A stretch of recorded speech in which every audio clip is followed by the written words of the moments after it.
The sun was already sinking behind the tall buildings when a small gray car rolled down the quiet street. Inside sat a young man in his early 30s, his eyes tired but calm. He had just finished a long day at work, the kind of day that left him with grease on his hands and the faint smell of engine oil clinging to his clothes. He loved his job at the auto shop, but it didn't pay much and the hours were long. Still, he was proud of what he did. He fixed things for a living, and that gave him purpose. The road ahead was empty except for a few cars parked by the curb. The man turned on the radio, hoping for a song to lift his mood. A soft tune filled the air, and for a moment he relaxed. He thought about stopping for a burger on his way home. Maybe he'd call his mother later and tell her about the old truck he'd managed to fix today. It was the kind of thought that brought him a small smile. Then, in his rearview mirror, he noticed flashing blue and red lights. At first, he thought the police car behind him was on its way to an emergency, so he moved slightly to the side to let it pass. But when it didn't, his stomach tightened. The lights stayed right behind him. He looked at the dashboard and realized his taillight was still broken, the one he'd meant to fix over the weekend. Great, he murmured to himself. That's all I need today. He turned off the radio, pulled over to the side, and took a deep breath. His hands rested firmly on the steering wheel as he waited. He had been through traffic stops before, but something about this one made him uneasy. Maybe it was the quiet street, or maybe it was just his tired mind playing tricks on him. The officer's door opened and footsteps approached the car. The man could see the reflection of the police uniform in his side mirror. The officer walked briskly, flashlight in hand, shining it into the car before even saying a word. "Evening, sir," the officer said, his tone sharp but not yelling. "Do you know why I stopped you?" "I think it's my tail light," the man replied softly. "It's broken. I was planning to fix it tomorrow." The officer nodded but didn't seem convinced. "License and registration, please." The man reached slowly toward the glove compartment. "It's just in here," he said, wanting to make sure the officer knew what he was doing. His voice was calm, careful. He'd learned over the years that being polite helped, but as he opened the compartment, a small stack of papers fell out and he bent slightly to pick them up. "Keep your hands where I can see them," the officer snapped suddenly. The man froze. His heart began to race. "Sorry," he said quickly. "Just the papers fell. Hands on the wheel." The officer ordered again, louder this time. He obeyed immediately, his hands trembling slightly. The flashlight's beam stayed on his face, bright and uncomfortable. He could feel his throat tightening, his mouth dry. The moment that had started as a simple stop now felt heavier, full of tension that neither of them seemed to understand. After a long pause, the officer lowered the flashlight a bit. "You said it's just the tail light?" "Yes, sir," the man said. "I fix cars for a living. The part came in late. I haven't had time to replace it yet." The officer looked at him for a moment, then walked back to his patrol car. The man exhaled slowly. He tried to stay calm, but his pulse still raced. He reached for his phone to call his brother, just to tell someone where he was, but then stopped himself. He didn't want to make things worse. Minutes passed. The flashing lights reflected against the nearby windows. People walking on the sidewalk glanced over briefly, curious. A mother pulled her child a little closer as they passed. The man sat quietly, wishing the stop would just end. The officer returned, looking more tense than before. "Sir, can you step out of the vehicle?" The man frowned in confusion. "Step out? Is something wrong?" "Just step out of the car, please," the officer repeated. His tone wasn't angry, but it carried authority that left no room for argument. The man sighed softly and unlocked the door. He tried to roll down the window first, but it jammed halfway, as it often did. He pushed the switch again, but the glass didn't budge. "It's stuck," he explained, leaning closer to the glass so the officer could hear him. "The window doesn't roll down all the way. It's been like that for a while." But his words didn't seem to reach the officer. The man could see a flicker of impatience on his face. He pointed again toward the door, signaling him to open it. The man nodded and reached for the handle, but at that exact moment the door lock jammed too. It was an old car, and sometimes the door stuck, especially on humid days. He jiggled the handle, then tried again.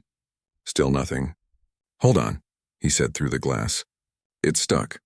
"I'm trying," the officer's face tightened. "Sir, open the door now." "I'm trying," the man repeated, his voice shaking slightly. "It's jammed." The officer stepped closer, shining the flashlight directly through the glass. "Don't play games with me," he said. "Unlock the door." The man held up his hands again, showing he meant no harm. Look, I'm not trying to do anything. The door just doesn't open sometimes. I can show you from the other side if—" Before he could finish, the officer's radio crackled. Another voice came through, something about a stolen car in the area.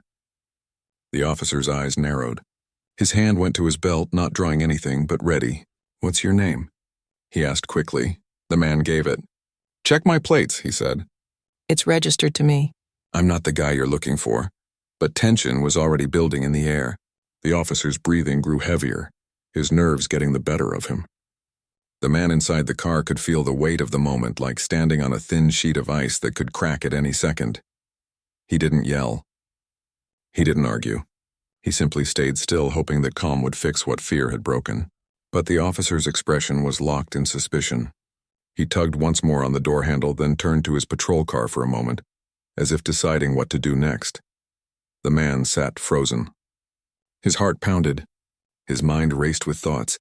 His job, his family, how this small misunderstanding might spiral out of control. He thought of how many times people had said to just stay calm, but he knew calmness wasn't always enough. Still, that was all he had. The officer came back and tried to communicate again. "Sir, I need you to step out." "It's stuck, I swear," the man said, pressing the switch again. The window creaked but didn't move. "Please, just give me a second." The tension between them was heavy but silent. A car passed slowly, the driver glancing at the scene before driving off. The streetlight flickered overhead. The world felt paused. Then, as if realizing how tense things had gotten, the man spoke softly. "Officer, can I show you something? I've got my repair tools in the trunk. I fix cars. You can even check." The officer didn't answer right away. He looked at the car, the man's face, the jammed window, and the broken taillight. His instincts battled with reason. Something told him this wasn't the guy they were looking for, but another part of him couldn't let go of the thought that it might be. Finally, the officer took a step back. "Stay right there," he said. "Don't move." "I won't," the man promised. Another few minutes passed. The officer radioed for backup just in case. The man heard fragments of the call, something about vehicle description and plate number. He stayed quiet, his fingers gripping the steering wheel again. The silence stretched. The flashing lights painted the inside of the car in waves of red and blue. The man tried to think of something positive, something to take his mind off the fear creeping up his spine. He thought about his niece's birthday next week. He thought about how proud she'd been when he fixed her bike. He thought about home. Then the officer returned, looking slightly calmer this time. He leaned toward the window and spoke in a lower voice. "Your car doesn't match the description," he said. "But next time, get that light fixed." Relief washed over the man's face. "Yes, sir. I will." The officer nodded, still watching him carefully. Then he added, "You can go." The man nodded too, but his hands were shaking as he reached for the key. The car engine hummed softly to life. He pulled away slowly, watching the police lights fade in the rearview mirror until they disappeared completely. As he turned down the next street, he let out a long breath he hadn't realized he'd been holding. The night air felt heavier than before, but he was grateful it was over. The streetlights glowed dimly ahead and he drove on, silently promising himself that tomorrow, no matter what, it would be the first thing he fixed. What he didn't know was that this small moment, this quiet misunderstanding, had been captured by a passerby on their phone, and that video, which would soon spread across social media, was about to change both his and the officers' lives in ways neither of them could imagine. The next morning started quietly. The city was waking up with its usual mix of noise and movement, buses honking, kids waiting for school rides, and shopkeepers unlocking their doors.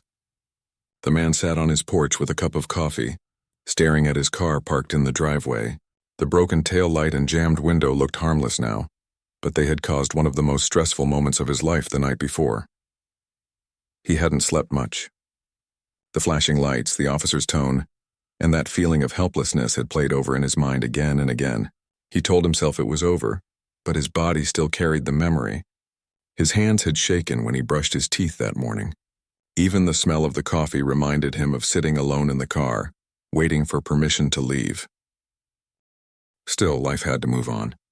He finished his drink, grabbed his work jacket, and got into the car. The seat felt familiar and safe again, though he could still see faint marks on the glass where the flashlight had pressed against it. He sighed and turned the key, the engine rumbling to life. He was halfway to work when his phone buzzed. It was his coworker calling. "Hey, did something happen with you last night?" The voice asked. "What do you mean?" He replied, confused. "There's a video going around online. Looks like you. Someone recorded your traffic stop." The man's stomach dropped. "You're kidding." "No, man. It's everywhere. People are talking about how calm you were, and how the officer overreacted. The clip's been shared thousands of times." The man pulled over to the side of the road, his heart pounding again. He opened his phone, searched his name, and there it was. The video showed him sitting in the car, his hands raised, trying to explain. The camera shook as the person filming whispered to someone beside them. You could hear the tension in their voices, the uncertainty of what might happen. He watched it for only a few seconds before turning it off. Seeing himself like that, scared, quiet, small, felt strange. It was like watching someone else live through a moment he hadn't fully processed yet. He took a deep breath and tried to focus. "It's fine," he whispered. "Nothing bad happened. It's fine."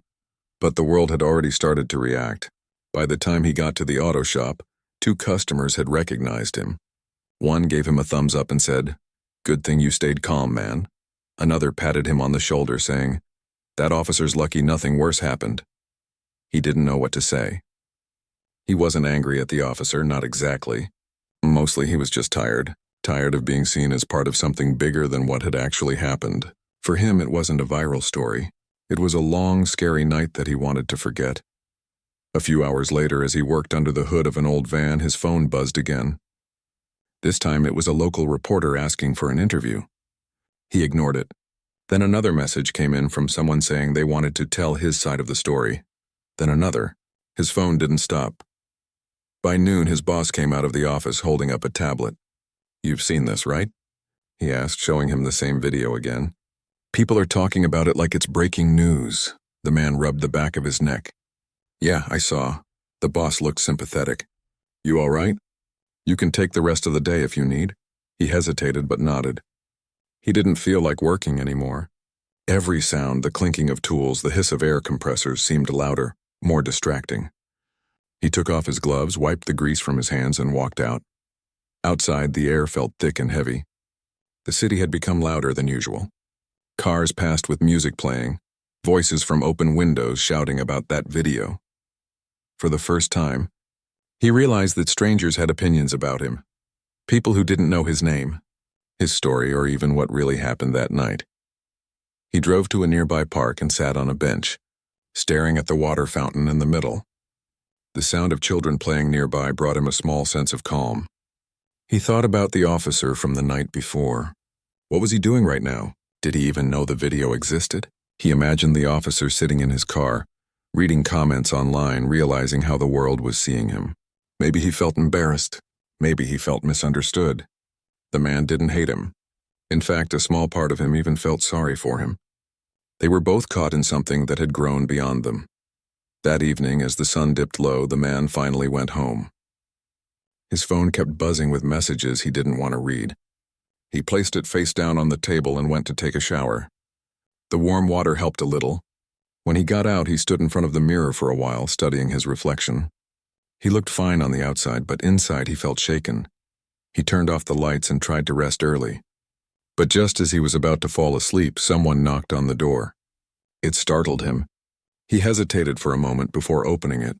Standing there was the same officer from the night before. The man froze, unsure what to say. The officer looked different now.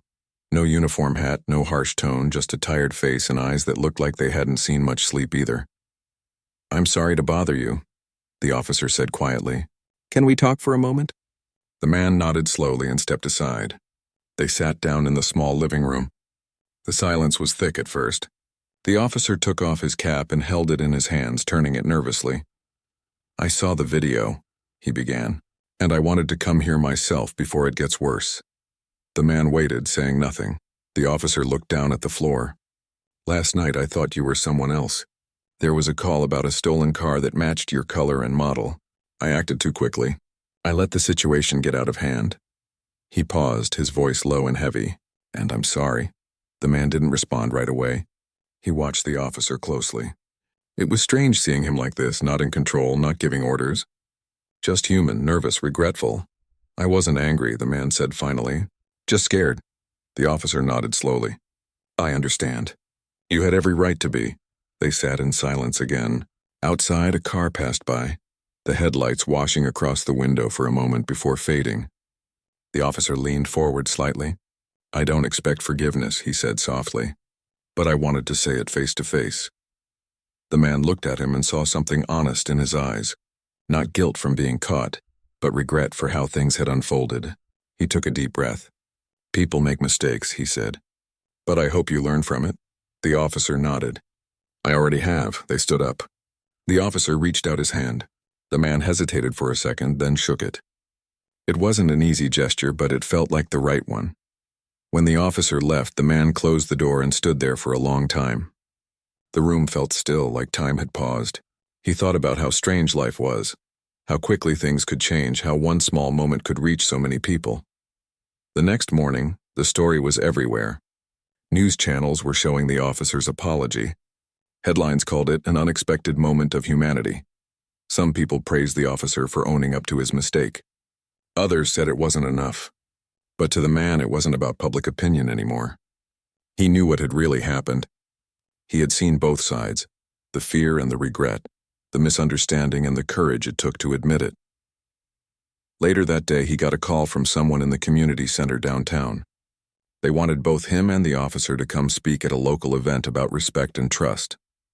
He wasn't sure at first, but after a long pause, he agreed. Maybe something good could come out of all this. That evening, he stood in front of his car again, looking at the broken tail light that had started everything. The glass shimmered faintly under the streetlight. He ran his hand over the crack and smiled faintly. Tomorrow, he'd fix it for good. Not because of what had happened, but because it was time to move forward. The road was quiet again, the same way it had been before everything started. He looked up at the sky and took a deep breath. For the first time in days, he felt something close to peace. He didn't know what people online were saying anymore. He didn't care. He knew his truth, and he hoped that somewhere out there, the officer was feeling the same way, learning, changing, maybe even healing. And though neither of them could undo the past, they had both taken a step towards something better, something honest, something human. The next few days moved fast, faster than either of them expected. By Monday morning, the story had spread across the country. The video from the night of the traffic stop was already popular, but now people were sharing a new clip, the one showing the officer visiting the man's home and apologizing. Someone from the neighborhood had caught it on camera through their living room window. At first, the man didn't even know it had been filmed. He woke up, checked his phone, and saw hundreds of new messages. Some were kind, some were curious. A few were just people asking if the apology was real. He scrolled for a while, reading strangers' opinions about his life. Some called him brave for forgiving. Others said he shouldn't have. Some said the officer's apology was a rare act of humility. Others said it was only damage control. He turned the phone over and put it face down on the table. The noise of the internet was too much. He wanted to be invisible again, just an ordinary man with an ordinary life. But now his name was everywhere. Later that morning, he stepped outside to get the mail. Across the street, a news van was parked. A reporter smiled and waved politely.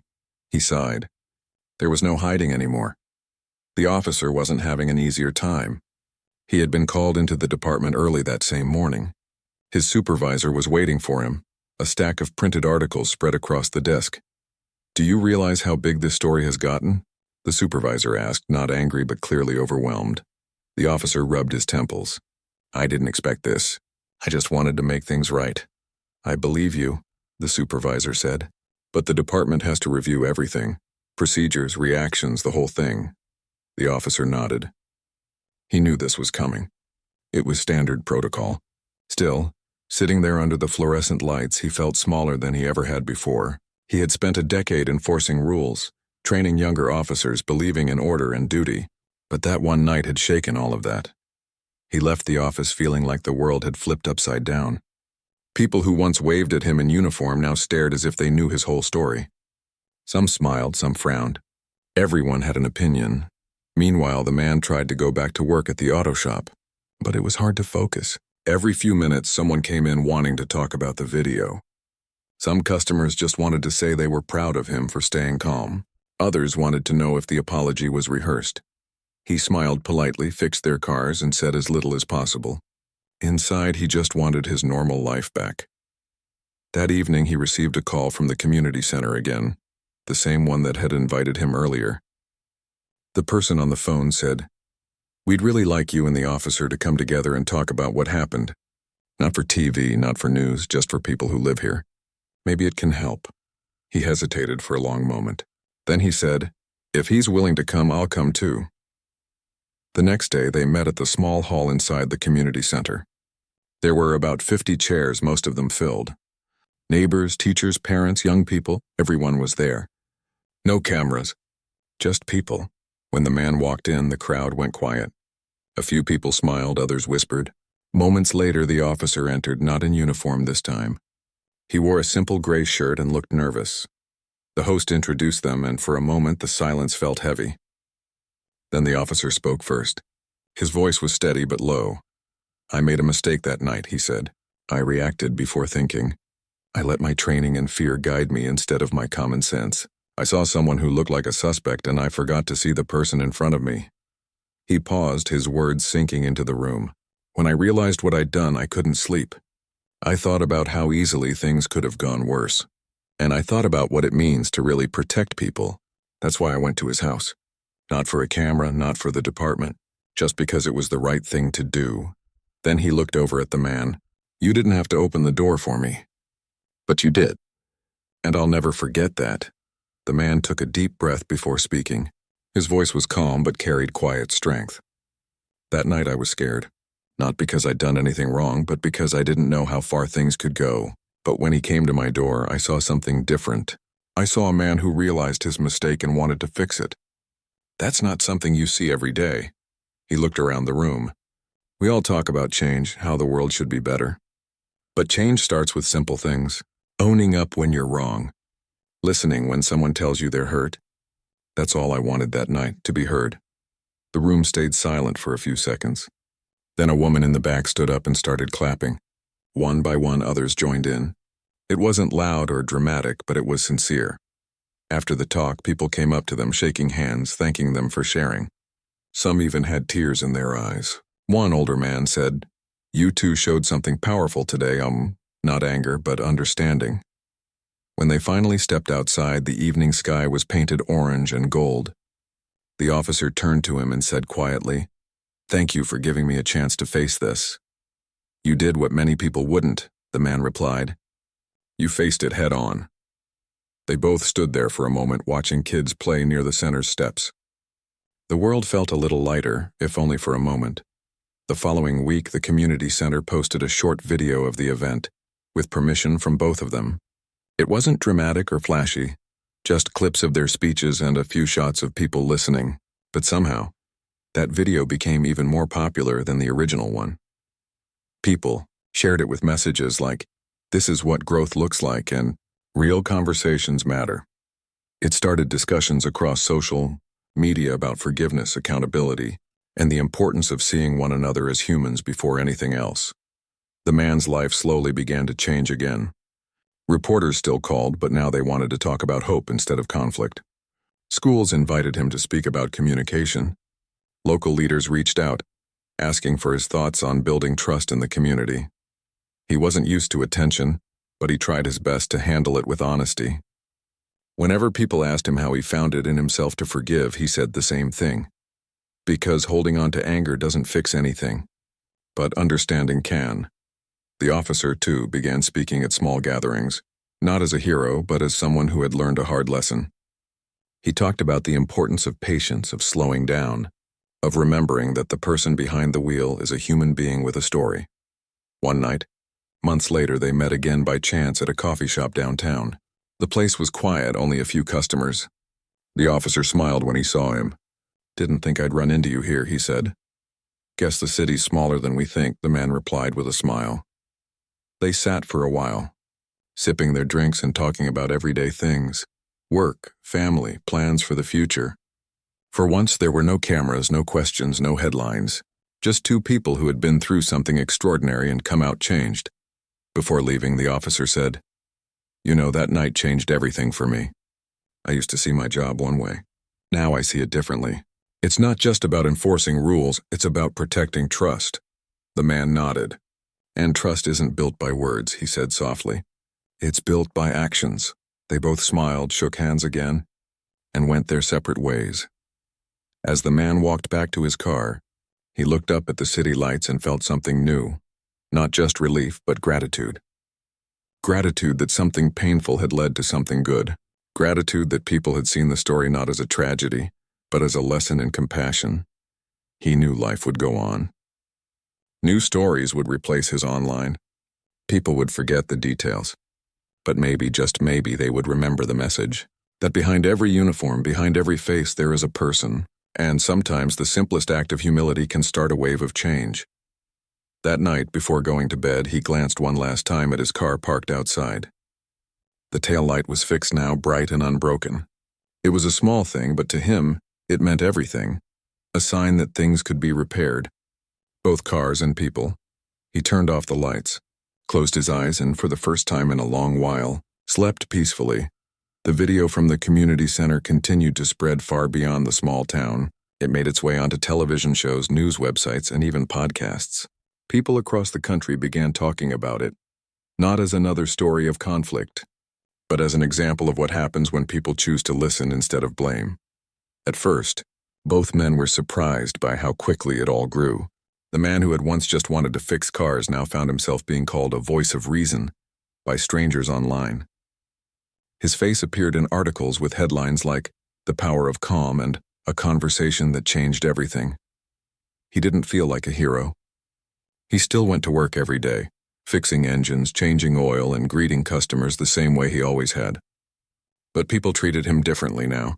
Some came to the shop just to meet him. Others left thank you notes on his counter. A few even asked for advice on how to handle their own conflicts more peacefully. At first it felt strange, even uncomfortable. But over time he realized something. People weren't just praising him.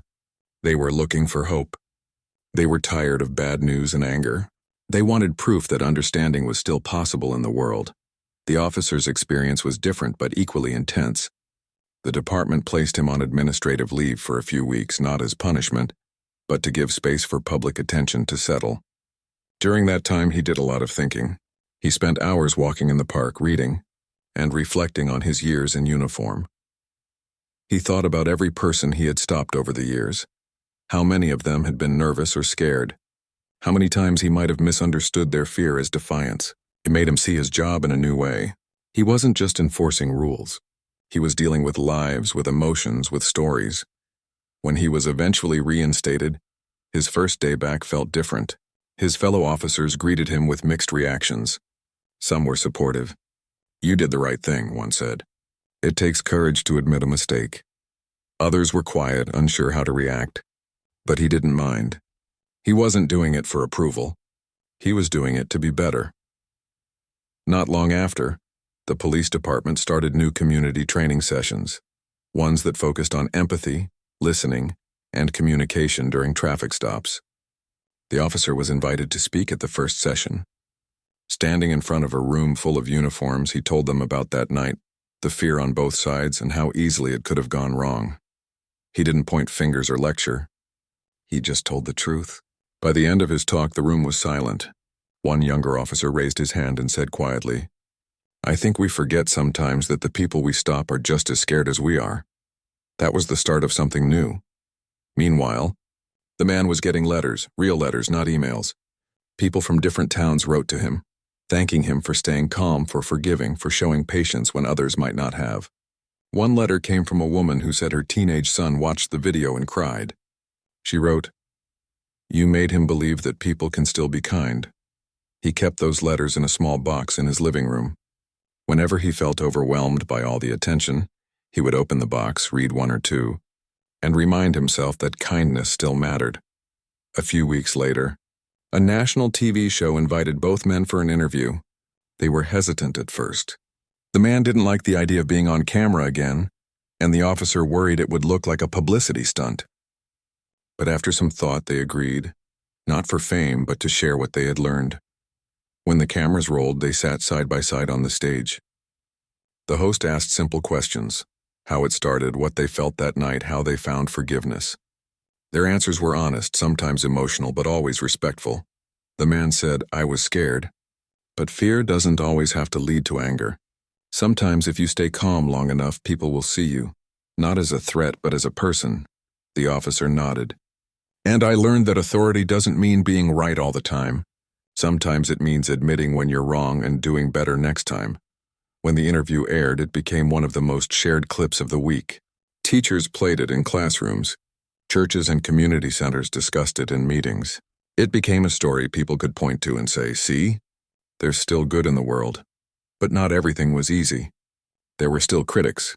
People who said the officer didn't deserve forgiveness or that the man was too soft.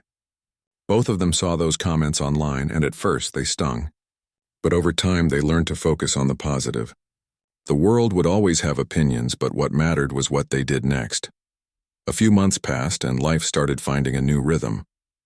The man continued his work, fixing cars by day and volunteering at the community center on weekends. The officer kept working too, but he also joined several community projects, mentoring young recruits and helping build trust between police and residents. One summer afternoon, the community center hosted a fair, a small event with food stalls, games for kids, and local music. Both men attended not as special guests, but as part of the crowd. When people recognized them, it was with friendly smiles, not with cameras or microphones. At one point, a little boy ran up to them holding a toy police car. He looked up and asked, "Are you the guys from the video?" They both laughed softly. "Yeah," the man said. "That was us," the boy grinned. "My dad said you taught people how to be nice." The officer crouched down and smiled. "That's what we're trying to do, buddy." Moments like that made everything worth it. As the evening sun dipped lower, they stood side by side, watching families enjoy the fair. Music played in the background, kids laughed, and for a moment, the noise of the world felt far away. The officer turned and said quietly, "You know, I used to think change happened through big actions and arrests, laws, policies. But now I see it happens in small moments. A talk, a handshake, a choice to forgive." The man nodded. "Big changes always start small," he said. "Sometimes it just takes two people willing to listen." They stood there in silence for a while, both lost in thought. The breeze carried the smell of popcorn and the sound of distant laughter. It felt like peace, not the kind that comes from forgetting, but the kind that comes from healing. Later that night, as they left the fair, a woman stopped them near the parking lot. She looked nervous at first, then said, "Thank you. My brother went through something similar years ago, but it didn't end well. Watching you two helped my family find closure. It gave us hope." They both nodded quietly. Sometimes words weren't enough, but in that moment they didn't need to be. The months rolled on and the story slowly faded from the headlines. New stories took its place, as they always do, but the impact remained. The community center continued its events. The police department kept its new training programs. And people still shared the old video now and then, especially when the world felt heavy. For both men, life returned to something close to normal, though normal had a new meaning now. They had become unlikely symbols of understanding. Not perfect people, just people who had found a better way to respond to fear and mistake. Sometimes the man would see the officer on the street and they'd wave, sometimes stop to chat. Other times they simply nodded in quiet acknowledgement of a shared past. They didn't need to talk about it anymore. It had already spoken for itself. One autumn evening, the man sat on his porch again, the same spot where his story had quietly begun months ago. The street was peaceful. The repaired tail light of his car glowed faintly under the lamplight. He thought about how different his life had become, how something that once filled him with fear had turned into something that taught him about courage, grace, and the power of forgiveness. He smiled, took a deep breath, and looked up at the night sky. The world was still full of noise and problems, but somewhere deep down, he believed that stories like his could remind people to slow down, listen, and care. And maybe that was enough. Time moved quietly after all the attention faded. The noise of the world went on as it always does, with new stories and new voices. For the man, life returned to something steady again. He went back to his work at the repair shop, fixing cars, greeting customers, and making small talk about weather and family. People still recognized him now and then, but most of the time he was just another neighbor. He liked it that way. He never wanted fame. He only wanted peace. In the evenings, he still sat on his porch with a cup of tea, watching cars go by and thinking about how fast everything could change. Sometimes when the wind was calm, he thought back to that day. The flashing lights, the sound of breaking glass, the fear in his chest. It wasn't something he could forget, but it didn't hurt like it used to. It had become more of a lesson now, something he carried quietly. He had started spending more time at the community center, helping organize workshops about communication and understanding. At first, he was shy speaking in front of people. He wasn't used to crowds or microphones. But every time he looked into the faces of the people sitting there, young students, tired parents, even a few police officers, he realized how much people wanted to learn, to listen, to do better. He never lectured or preached. He just told stories, real ones, about what fear can do, what patience can save, and what forgiveness feels like when it's real. People always listened in silence, and when the session ended, someone would usually come up to him and say, "Thank you." I needed to hear that. Those words meant more to him than anything else. The officer had also changed in quiet ways. He still wore the uniform, still did his job, but with a new kind of care. When he stopped drivers now, he paid attention not just to what they did, but to how they felt. He spoke slower, explained more, smiled when he could. He found that when he treated people calmly, they responded calmly too. One day, during a stop, an older man thanked him simply for being polite. It was a small thing, but it stayed with him. It reminded him how much power tone and kindness had, how one soft word could stop a situation from ever becoming a story. His co-workers noticed the change. Some began to act differently too. One even said, "You made me realize I've been rushing people. I think I'll slow down next time." That small ripple made the officer feel proud in a quiet way. Not for himself, but for the fact that something good had come out of a bad mistake.